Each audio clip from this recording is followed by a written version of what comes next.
So you have given me your hot takes when it comes to WrestleMania and basically the last week, which is the biggest in WWE history. It's actually worked for me because there was a lot there I want to talk about. And we start with Lucy, one of the good wrestling fans, who says, say what you want about the impact on TNA as a whole, but it was a great opportunity for Joe Hendry because it's what he's wanted and he's been the center of attention ever since. However, I've been humming that catchy damn song all week, so maybe screw that guy. So I did want to make a whole video about Joe Hendry. I thought, what better way to do it than seeing what you guys wanted to talk about? Because you will have seen the discourse is going on today. It's a very big thing in the Wrestling Observer newsletter that came out, I think, a few hours ago, which has triggered this again. Some people think that because he is the TNA World Champion, he shouldn't have been, quote-unquote, squashed by Randy Orton at WrestleMania, especially because he got the second RKO after the fact. Now, I see this very, very differently, and really, you'd have to talk to TNA directly to see what they think. But I believe you have to look at it, ironically, from Joe Hendry's position. I cannot think of any pro wrestler in the world, he's talked about this, I think it was on Ariel Helwani's show, that 1 week ago, so let's say it was last Sunday, he got a call from Triple H as he was heading out to Las Vegas for WWE World, and they said, listen, I'm sure you know that Randy Orton needs an opponent. Would you like this spot? Randy Orton apparently was the guy that picked him after going through a few names. If you genuinely are saying to yourself that you would have gone, well, am I going to be quote-unquote squashed in 3 minutes, and therefore I won't do it? This is not true, right? You're lying to yourself, you're lying to everybody. And I'm very much, and I've said this time and time again, a human being watcher when it comes to wrestling, which sounds weird, but I like to think about the person in general. And Lucy is exactly right, which is why I wanted to start here. Everybody is talking about Joe Hendry. Joe Hendry just sold out of his merchandise on WWE Shop. Joe Hendry is probably going to be a WWE superstar officially soon. And if you weren't aware of Joe Hendry before, I think seeing that performance, seeing the reaction, and seeing everything else that happened afterwards, I don't think anybody is going to see him as lesser than. I think they're going to see him than more than. And again, thinking about the human side of this, he got to not only be a surprise in the Royal Rumble, but he got to be a surprise at WrestleMania. And both occasions, around about 60,000 people went crazy from this guy. Now, wrestling is a very curious beast. And of course, wins and losses do matter. But what's even more important than results is that kind of atmosphere, is that kind of environment, the people that want to share on the internet, the things that people want to talk about. That's how you can build a star from nowhere. I mean, it's a completely different situation. But the Daniel Bryan B-plus player thing garnered so much traction and so much momentum because we kept talking about it and demanding it. And trust me, that guy lost all of the time. So even in the moment, I never thought it would be reacted to in the way that it was.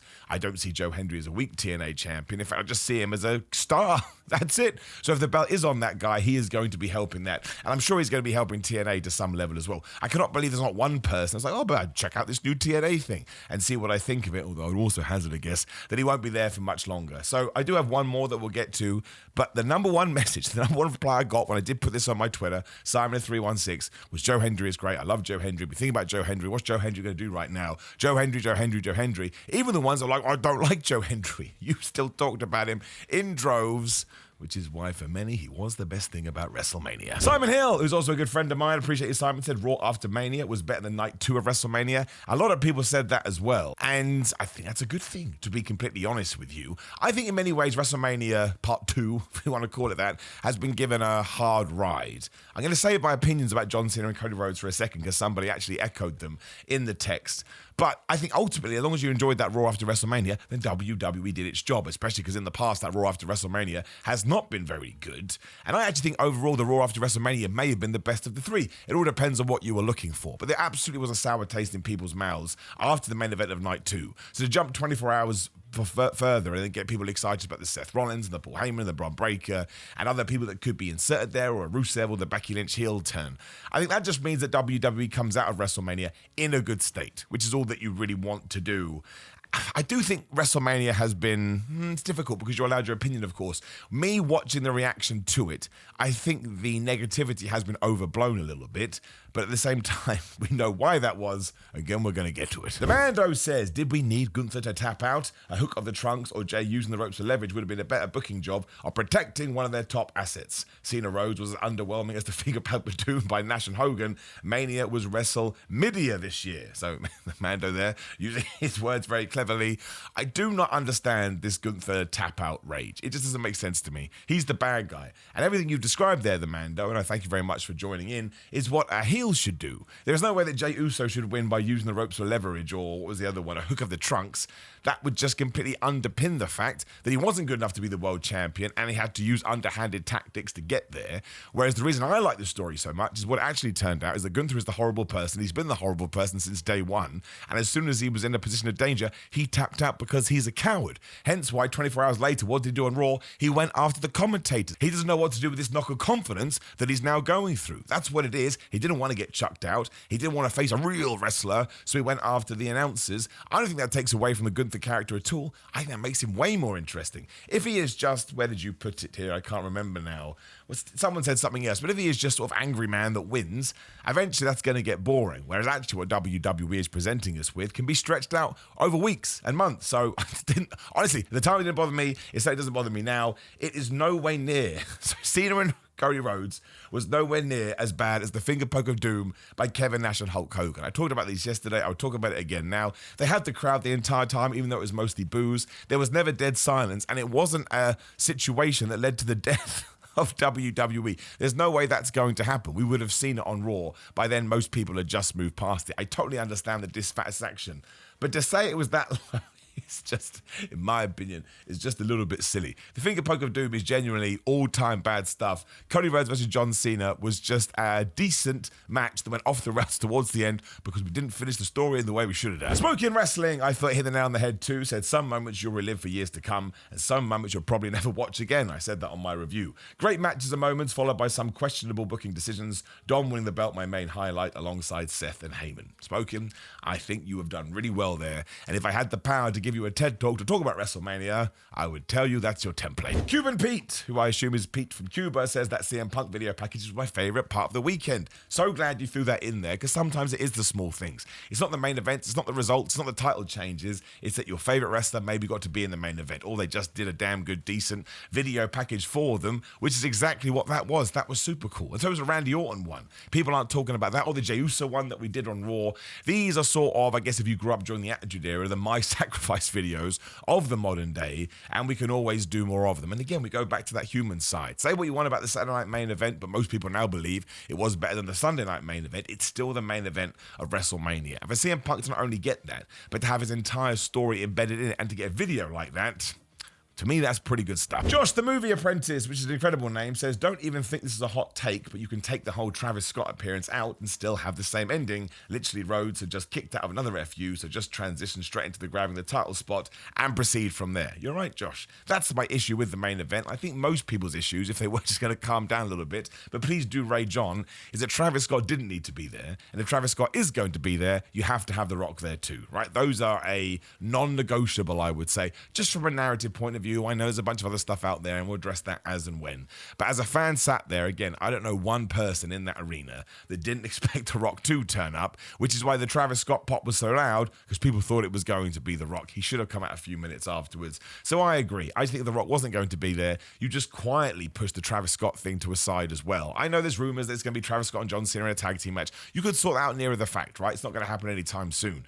But if you do erase that from the proceedings, I truly, genuinely think everybody isn't as mad. It was just you see Travis Scott and you believe you're going to see The Rock. So when you don't, it's going to hurt you twice as much. Ben Bagwell, who I guess is related to Buff, says, my first Mania, and I thought it was absolutely incredible. I love Vegas anyway, but the whole weekend was excellent. Thought night one main event was phenomenal. One of my favorite wrestling matches ever. The drama and the actual wrestling was amazing. The women's three-way smashed it too. I always like to include those ones, and I'm probably guilty of this as well. When you are in the arena or the stadium, you're outside with the energy of everybody else, and you get to talk about it straight away with excited fans. It's just human nature, man. Of course you're going to enjoy it more than the person that is sat at home with a bunch of snacks watching it by themselves. That's why context is key. Ben, I'm super glad you had a nice time. Jim says, Cena Cody match went exactly how it should have. Travis Scott instead of The Rock was perfect to serve the ruining wrestling narrative. Everyone expected The Rock, quotes, you get nothing.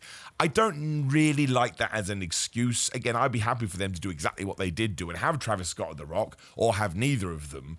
But you don't, it's like the Far Cry Blood Dragon tutorial that I always go back to. They start off that game by going, man, tutorials are so silly. I can't believe games make you do tutorials. Then it's like, but please do the tutorial because you need to know how this game works. It's the same with saying, well, John Cena did say it was going to ruin wrestling.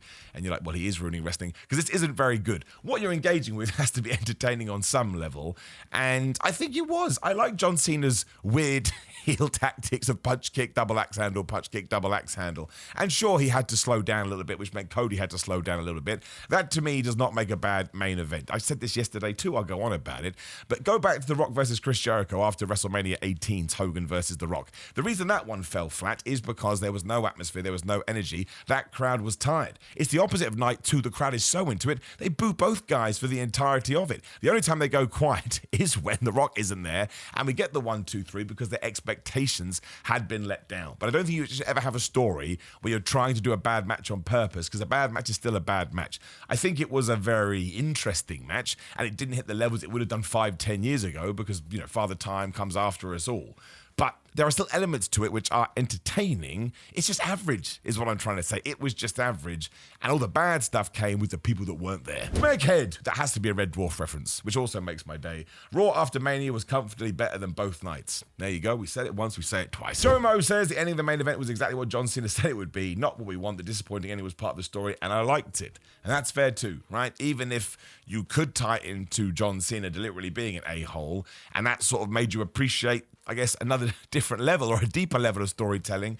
That's cool too. That's why I think a lot of it is, I don't want to say, I keep saying overblown, but that's not fair, because if you think it was that crap, you're 100% right, because they're your thoughts. But I did go back and watch it again. I keep repeating myself, but it's just that back end where it really falls down. Everything before that, even though they don't do much, is fun because the crowd is so up for it and the crowd has no idea what's going to happen. I mean, we got super AA off the top and Cody Rhodes kept kicking out. That's another reason why I think John Cena should have turned heel at WrestleMania. The story in that sense was looking at you right in the face. Josh Duncan says, is it a hot take to say that I didn't care that The Rock didn't show up like everybody else seems to? No, I don't think so. I am thinking you're probably in the minority on that, because I didn't mind The Rock didn't showed up. Again, I'm kind of surprised about how crazy everybody has gone, because I didn't think that he was a lock just because it's The Rock and you never know what he's going to do. But I always sit down there and again, I look at it from a story perspective. And if you were going to write that from the Elimination Chamber, it would say, and then at WrestleMania, Travis Scott and The Rock helped John Cena win the title. But again, Josh, man, if you didn't expect him, he didn't turn up. What did you lose? Nothing. Paul Bailey, just had to throw it in there because again, I got a ton of these. I believe in Joe Hendry. That's it. Skit says all the main event needed was The Rock and nobody would really be complaining. That's literally it. I could not agree with that anymore. I mean, I've said it once, so I won't go on about it again. But it was just that. It was like getting 9 amazing Christmas presents, but the 10th one is the one you wanted the most. So you forget about the other 9. It's like when you get 10 YouTube comments and none of them, Simon, you're so great, Simon, you're so brilliant. The one says, you bald F dick. I hate you so much. That's what you'll think about all day. It's the same with The Rock. I'm sorry, that's just what I think. So there you go, some hot takes from WrestleMania, and trust me, the number one thing is definitely the love of Joe Hendry. I'm sure some people disagree, so drop me a comment below and let me know your thoughts. Like the video, share the video, and subscribe. Click the video on the screen for yet more of my WrestleMania takes, and I am going to draw a line under WrestleMania there. So thank you very much for joining me for all that content. Subscribe and hit the notification bell. You can also get some supplements at grillermind.com/Simon. They ship worldwide. They're brilliant, and the code Simon gets you 10% off. Simon316 on all social media. Simon J. Miller on TikTok. Simon Miller on Cameo for personalized video messages. ProWrestlingTees.com/Simon Miller for shirts, as well as SimonMiller.BigCartel.com. And now, yes, we must rest as I close my fictional laptop that you cannot see. WrestleMania week is over, my friends, and I truly do hope you had a wonderful time.